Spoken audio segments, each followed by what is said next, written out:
राम राम। कई लोग कहते हैं कि गुरु की क्या आवश्यकता है, हम पुस्तक पढ़ लेंगे क्योंकि पुस्तक तो उस तक पहुंचाती है। हम उन्हें कहते हैं कि उस तक पहुंचने के लिए पुस्तक पढ़ाने वाला भी तो कोई होना चाहिए। आप अपने मन से, अपने दिमाग से ये सोच कर देखिए कि पुस्तक भी तो उसने लिखी जो उस तक पहुंचा हुआ है। इसलिए बिना गुरु के ज्ञान दिए आप कुछ नहीं कर सकते।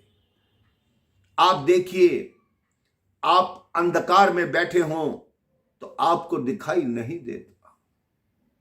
एक दिया जला दो तो आपको दिखाई देना आरंभ होता है, लेकिन जब सूर्य का प्रकाश होता है तो आपको सब कुछ दिखाई देता है। आप ये सोचिए कि आप अंधकार में बैठे हैं, जो दिए की ज्योति है वो गुरु है, जो आपका सहायक बनता है, आपका मार्गदर्शन करता है, और जो सूर्य है वो भगवान है, जो आपके जीवन में प्रकाश फैला देते हैं। एक बार एक आश्रम में एक संत अपने कुछ सेवकों के साथ रहते थे। एक सेवक ने निवेदन किया, गुरुदेव, 1 माह के पश्चात मेरी बहन का विवाह है, मैं 10 दिन के लिए घर जाऊंगा। गुरुदेव ने कहा, ठीक है, चले जाना। जब 1 सप्ताह रह गया, उस सेवक ने फिर कहा, गुरुदेव, अब 1 सप्ताह रह गया, मेरी बहन का विवाह है, मैं 5 दिन बाद 10 दिन के लिए जाऊंगा। गुरुदेव ने कहा, ठीक है, चले जाना। सेवक के मन में यह था कि शायद गुरुजी मेरी कोई सहायता करेंगे। वो डर के कारण गुरुजी को कह नहीं पा रहा था। जब केवल 2 दिन शेष रह गए, वो फिर गुरुवर के पास गया कि गुरुदेव, कल प्रातः मैं चला जाऊंगा, मेरी बहन का विवाह है। गुरुदेव ने कहा, ठीक है, कल प्रातः जाओगे तो मेरे पास ये 5 किलो अनार रखे हैं, ये तुम ले जाना।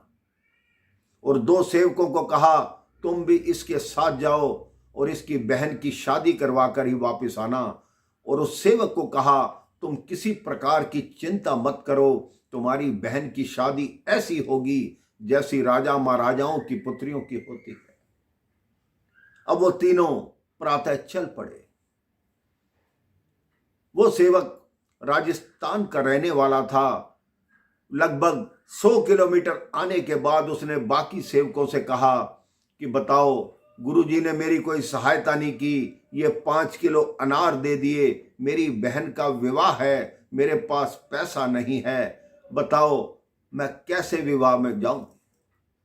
उन सेवकों ने कहा, आप गुरुजी पर भरोसा रखो, आप चलो तो सही, भगवान अपने आप सब ठीक करेंगे। वो अपने घर पहुंचे। उसका घर भी ऐसी जगह था जहां 100 मील तक कोई भी फसल नहीं होती थी, बिल्कुल रेगिस्तान था, कोई खेत, कोई वृक्ष तक नहीं था। इधर उसी राजा की बेटी बीमार पड़ी थी।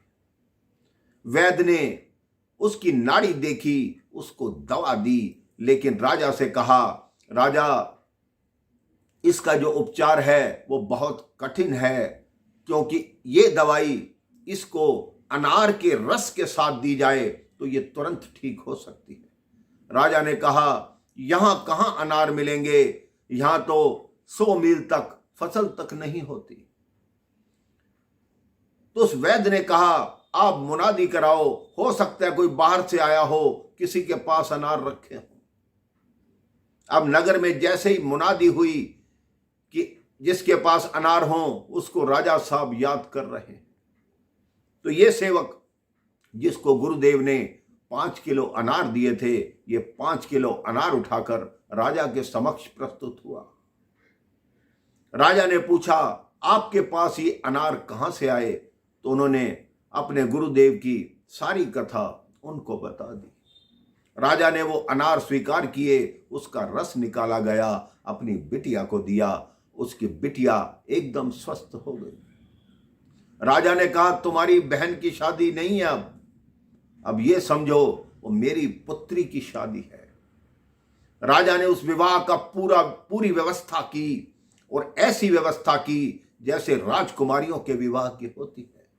जितने बाराती आए थे उनकी सेवा की गई, सबको आभूषण दिए गए, लड़की को इतना दान दहेज दिया गया कि लोग कहने लगे आज तक ऐसा विवाह हमने देखा ही नहीं।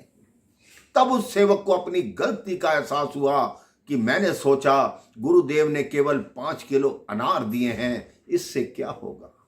वो मन ही मन खुद को कोसने लगा और जब आश्रम में वापस लौटा अपनी गलती के लिए अपने गुरु को प्रणाम करके क्षमा मांगी। आप भी अपने जीवन में सोच लीजिए, गुरु सदैव आपके हित की बात करते हैं।